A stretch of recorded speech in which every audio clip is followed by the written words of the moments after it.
हरे Krishna everyone, कैसे हैं आप सब। स्वागत है आपका हमारे YouTube channel Skyway Learning Hub पर। क्वेश्चन नंबर 1 कहता है कि the HCF and LCM of 14, 21 एंड 77 आर रिस्पेक्टिवली। एलसीएम और एचसीएफ बताना है, ठीक है। तो आप ये समझ लो कि एलसीएम एंड एचसीएफ बताना है, ठीक है। चलिए क्वेश्चन करते हैं हम। तो 14 है और 21 है और 77 है। तो आप ये समझिए कि 14 को हम लिख सकते हैं 2 इंटू 7, 21 को लिख सकते हैं 3 इंटू 7 और इसको लिख सकते हैं 7 इंटू 11, ठीक। तो इसमें जो कॉमन पोर्शन है, कॉमन फैक्टर जो इनका है, ठीक, वो क्या कहलाएगा, आपका एचसीएफ कहलाएगा, ठीक। और जो कॉमन के साथ साथ जो अनकॉमन है, जो कॉमन नहीं है, 2 इंटू 3 इंटू 11, वो आपका पूरा टोटल मिलके क्या बन जाएगा, एलसीएम बन जाएगा, जो कि है 462। अब समझ गए आप। जो कॉमन है वो एचसीएफ है, जो कॉमन है और कॉमन के साथ साथ जो नहीं कॉमन है वो भी, उन सबका मल्टीप्लिकेशन क्या कहलाएगा, आपका एलसीएम कहलाएगा। 7 इंटू 2 इंटू 3 इंटू 11। करंट देखो, वैसे एलसीएम निकालने का एक और मेथड है, वो क्या है, आपको ऐसे करके इसमें फैक्टराइजेशन मेथड से इसमें क्या करना है, 14, 21 और 77। 2 से किया 7 आया, इसको 21 नहीं जाएगा, फिर 77 ऐसे रख दिया। फिर 3 से किया 7 नहीं जाएगा, 7 7 ये आ जाए, ऐसे आ जाएगा। फिर 7 से किया 1 1 और 11, ठीक। फिर 11 से किया 1 1 1, ठीक। समझ रहे हो, ठीक है। और ये आपका क्या 462 आया, सेम ही देखो आया। नंबर सी करेक्ट है इसमें। क्वेश्चन नंबर सेकंड आपकी स्क्रीन पे, क्वेश्चन नंबर सेकंड कहता है the value of x for is the value of polynomial, ठीक है, 9 minus x square and 6x plus x square plus 9 vanish simultaneously, ठीक है। तो साइमल्टेनियसली वैनिश हो तो हमें उस कंडीशन में x का मान बताना है, x की वैल्यू बतानी। हम जब सपोज हमने पहले ही इसको 0 के इक्वल मान लिया, तो यहाँ से x का फैक्टर निकल आएगा। तो x, ठीक, माइनस का स्क्वायर इक्वल टू 9 जाएगा, उधर माइनस का 9 हो जाएगा भाई, जाएगा तो minus minus cancel, x square is equal to 9, ठीक। X is equal to under root 9, x is equal to plus minus 3, एक बार एक्स 3 और एक बार एक्स माइनस का 3, 2 आए, ठीक, गुड। अब समझो, एक बार हमने एक्स के प्लस को रखा इक्वेशन में, तब भी क्या आया तुम्हारा, 0 आया, तभी 9 माइनस 9 इक्वल्स टू 0। और एक बार x इक्वल टू -3 रखा, तब भी 9 माइनस 9, क्योंकि फैक्टर जो माइनस का 3 उसका स्क्वायर करेंगे तो 9 ही आएगा प्लस का, ठीक है, तब भी 0 आ गया, ठीक। अब बात आती है इस पर, तो 6x इसको अरेंज कर लेते हैं, प्लस 9 इक्वल्स टू 0 रखा। अब ये अपने आप में एक होल स्क्वायर है, वो किसका है, x प्लस 3 का होल स्क्वायर है, ठीक, इक्वल्स टू 0। इसको और इक्वेट करेंगे, x प्लस 3 इक्वल्स टू 0, ठीक है, और x इज इक्वल टू -3। अब x इक्वल टू -3 मिला, अब इसको इसमें क्वेश्चन में पुट किया तो -3 का whole square plus 6 into -3 plus 9 equals to, अब इक्वल टू नहीं, ये हमें निकालना ही है, ठीक है। तो ये हो गया प्लस का 3 माइनस का 18 प्लस का 9, ठीक, पूरा 0 हो गया, समझ रहे हो। तो x इज इक्वल टू -3 और इसमें भी x इज इक्वल टू -3, ये दो ही रूट होंगे जो दोनों इक्वेशन को एक साथ 0 कर रहे होंगे, बैनिश कर रहे होंगे, ठीक है। तो हमसे इसमें ऑप्शन नंबर डी आपका करेक्ट है, ठीक है। x इज इक्वल टू क्या होगा, -3, जो दोनों इक्वेशंस को एक साथ बैनिश कर रहा होगा, ठीक है। चलिए क्वेश्चन नंबर 3 आपकी स्क्रीन पे है, बेहद ही इंपॉर्टेंट क्वेश्चन है, ठीक है, टाइम लग रहा होगा, ठीक है। क्वेश्चन क्या है, if the square of a difference of zeros of quadratic polynomial by square plus B by plus 36 is equal to 81, ठीक है। कह रहा है कि अल्फा माइनस बीटा जो जीरोज है उनका होल स्क्वायर है, वो कितना दिया गया है, 81 दिया गया है, ठीक। अब इक्वेशन क्या दी गई है, यहाँ से अल्फा प्लस बीटा हम निकाल लेते हैं, वो क्या आया p, और अल्फा इंटू बीटा क्या आया आपका 36। एक फार्मूला होता है अल्फा माइनस बीटा का whole square is equal to alpha plus beta का whole square minus 4 into alpha into beta. आप इसको सॉल्व कर देंगे और इसको नोट भी कर लो आप फार्मूले को, ठीक है, इस फार्मूले को आप नोट भी कर लो। अब नोट कर, आप इक्वेशन में रख देते हैं वैल्यूज़, ये 81, ठीक है, ये कितना हो गया, पी स्क्वायर हो गया माइनस 4 इंटू 36, ठीक, 81 equals to P square minus 4 6 24, 4 3 12, 12 और 2 144, ठीक है। अब इधर हमने पी को इधर रखा और ये क्या हो जाएगा 81 प्लस 144, ये कितना हो जाएगा 5 हो जाएगा, ठीक है। 144, 81 को 8 किया, ये 5, ये 12 और ये 225, ठीक है। तो p इज इक्वल टू क्या आ जाएगा, अंडर रूट 225 और ये प्लस माइनस 15। आपका आंसर क्या आएगा, ऑप्शन नंबर 20 में करेक्ट है। आया समझ, ये फार्मूला बहुत इंपॉर्टेंट है, इसको नोट कर लो आप, ये आपको सीधे डायरेक्ट सोल्यूशन देगा, ठीक है। बाकी बनाने को और भी तो मेथड है, इसके बना सकते हैं, पर इससे सबसे ईजी है, ठीक है। चलिए क्वेश्चन नंबर 4, क्वेश्चन नंबर 4 कहता है if the first term of A P is 12 -12 A is equal to -12, ठीक है, और डी इज इक्वल टू 4 और हमें फर्स्ट 7 टर्म का सम निकालना है, S7 निकालना है, ठीक है। तो S7 is equal to n/2, ठीक। फार्मूला क्या होता है आपके सम का, n लिख लो यहाँ पर, 2a + n-1 इंटू डी, ये फार्मूला होता है सम का, सम ऑफ टर्म्स। तो हमें निकालना है 7th टर्म का सम, 7 टर्म्स की सारे सम जो टर्म्स आएंगे उनका सबका सम निकालना है। तो 7/2 हो गया यहाँ, ठीक है। 2 इंटू -12 प्लस 7 - 1, डी कितना आपका है, डी है 4 इसमें, ठीक है। ये 7/2 हो जाएगा और ये हो जाएगा माइनस का 24 और ये हो जाएगा प्लस 6 इंटू 4, ठीक है। 7/2 ये हो जाएगा माइनस का 24, ये प्लस का 24, ये तो कट जाएगा पूरा। तो 7/2 इंटू 0 इक्वल्स टू 0, तो इसका सम क्या आएगा, वो 0 आएगा। S7 क्या आएगा इसमें, 0 आएगा। ऑप्शन नंबर आपका सी करेक्ट है इसमें।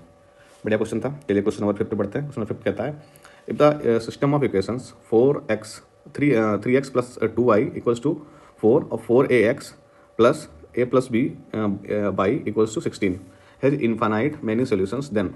अब बताना है कि सॉल्यूशंस तो इनफाइनाइटली हैं। अब हमें उस कंडीशन में a + b ये सॉल्व करना है, हमें बताना है कि कौन सी कंडीशन सेटिस्फाई कर रही है इसमें, ठीक है। बढ़िया क्वेश्चन है। क्वेश्चन करते हैं, जब इनफाइनाइट मैनी सॉल्यूशंस होते हैं उस कंडीशन में a1/a2 is equal to b1/b2 is equal to c1/c2 होता है, ठीक। जो इसको देख लेते हैं, 3/4a is equal to 2/a + b, ठीक, 4/16, ये कंडीशन बनी।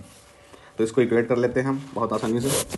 पहले इन दोनों को इक्वेट कर लिया तो ये क्रॉस करा दिया, तो 3a + 3b is equal to 8a। अब इसको इधर भेज दिया हमने, तो क्या हो गया, 3b is equal to 5a, ठीक। तो इसको ऐसे भी लिख सकते हैं, 5a is equal to 3b।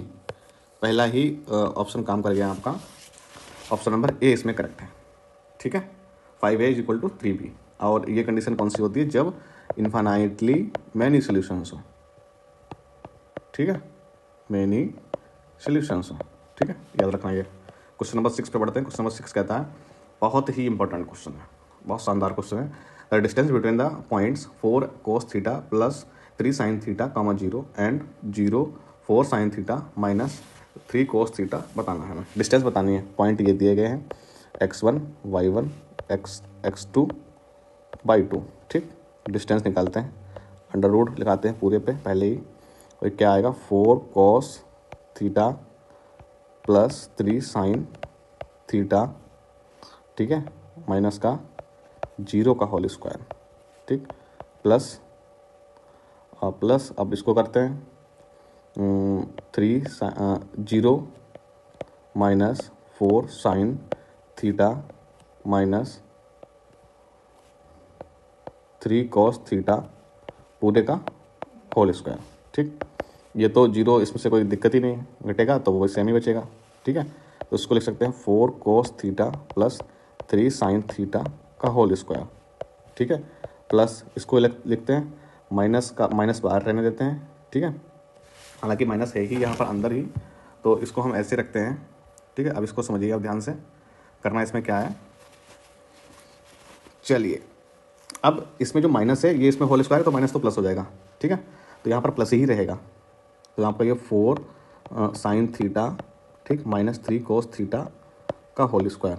अब दोनों के स्क्वायर खोल दो, तो ये हो जाएगा आपका, रूट लगा लो पूरे पे, 16 cos square theta + 9 sin square theta plus 2 into 4 into 3 sin theta और cos थीटा, ठीक।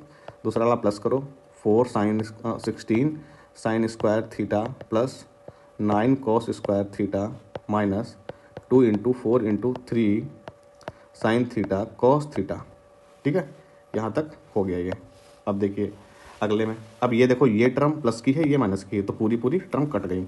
16 cos x और ये साइन पास ले आओ, 16 cos स्क्वायर थीटा, ठीक, प्लस 16 sin स्क्वायर थीटा, ठीक, plus 9 sin square theta plus 9 cos square theta. आया समझ। अब देखो इसमें 16, अब यहाँ से कॉमन ले लिया तो cos स्क्वायर थीटा, ठीक है, प्लस sin स्क्वायर थीटा, यहाँ से 9 कॉमन ले लिया, sin square theta plus cos square theta, ये बन गई आइडेंटिटी। इसका भी वैल्यू 1 और इसकी वैल्यू 1, ठीक है। Under root 16 into 1 plus 9 into 1। अब जब इसकी 1 वैल्यू है तो आप समझ जाओ उसमें क्या है कि under root 16 plus 9 under root 25 क्या आया 5। जो इसकी डिस्टेंस आई इन पॉइंट्स की वो 5 यूनिट आई इसमें। ठीक है, देख रहे हो कितना इंपॉर्टेंट क्वेश्चन है, कितना मतलब अच्छे से सॉल्व करना है इसको।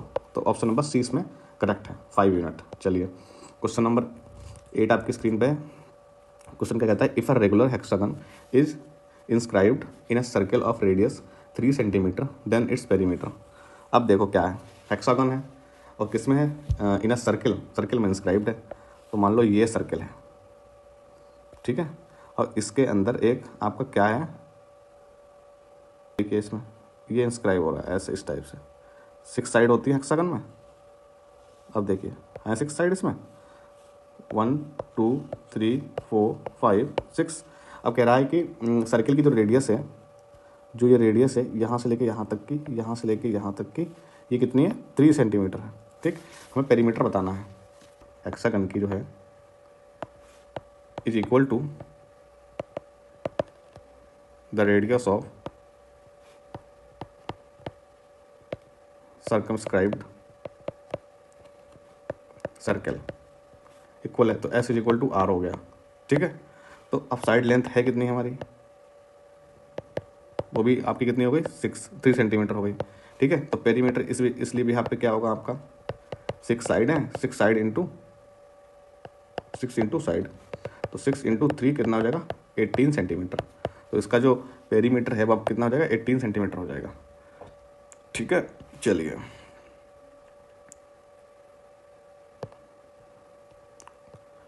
क्वेश्चन नंबर 9 देखिए, if sine theta minus cos theta equal to 0, तो हमें वैल्यू बतानी है sine 6 theta plus cos 6 theta की। ठीक है, sine theta minus cos theta is equal to 0 है, sine theta is equal to cos theta हो जाएगा। ठीक है, ये साइन थीटा अपॉन में आ जाएगा cos theta is equal to 1 हो जाएगा, ये हो जाएगा tan theta is equal to 1। ठीक, tan theta is equal to 10 45। ठीक, थीटा इज इक्वल टू 45। अब रख दो इसमें वैल्यू इसकी, साइन 45 6, ठीक है, प्लस कॉस की पावर 6 45, ये क्या होगा अंडर रूट 2 की power 6 plus 1 upon under root 2 की पावर 6। अब समझो कि 1 अपान अंडर रूट 2 को मल्टीप्लिकेशन करो 6 टाइम। ठीक है, हो गया 6 टाइम। ठीक, अब दो के पैर में समझो ये जाएगा तो 1/2 बचेगा, यहाँ से भी 1/2 बचेगा, यहाँ से भी 1/2, टोटल क्या हो जाएगा 1/8 हो जाएगा। ऐसे ही इसमें भी 1/8 हो जाएगा, 1/8, तो क्या होगा 2/8, क्या आएगा 1/4। समझ रहे हो, बड़ा बहुत है, समझने की बात है कि 6 बार हमने जब 1/√2 को जो मल्टीप्लाई किया तो 1/2 आया, 1/2 आया, 1/2। ठीक है, क्योंकि दो के पैर में हमने इसको बना लिया।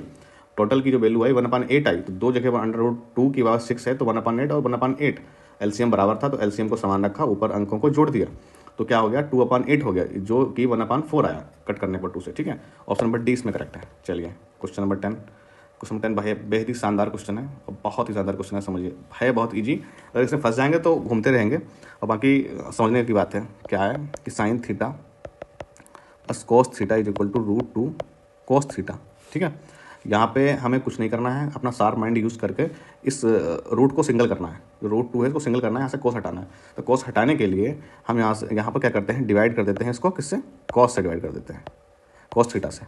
तो ये sine theta upon cos theta हो जाएगा, प्लस ये cos theta upon cos theta equal to under root 2 cos theta upon cos theta. यहाँ से कॉस थीटा गायब हो गया, ये हो गया tan theta plus 1 equal to √2, तो tan theta equal to √2 minus 1 है ना ये जी।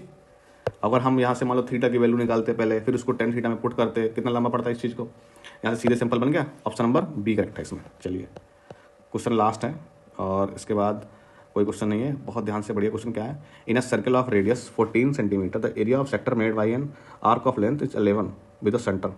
और हमें बताना है क्या, एरिया बताना है। ठीक है, तो पहले तो बताओ कि आर्क ऑफ लेंथ का फार्मूला क्या होता है। आर्क ऑफ लेंथ का फार्मूला होता है थीटा अपान 360 इंटू 2πr, जो कि 11 है, theta upon 360 into 2 into 22/7 into 14।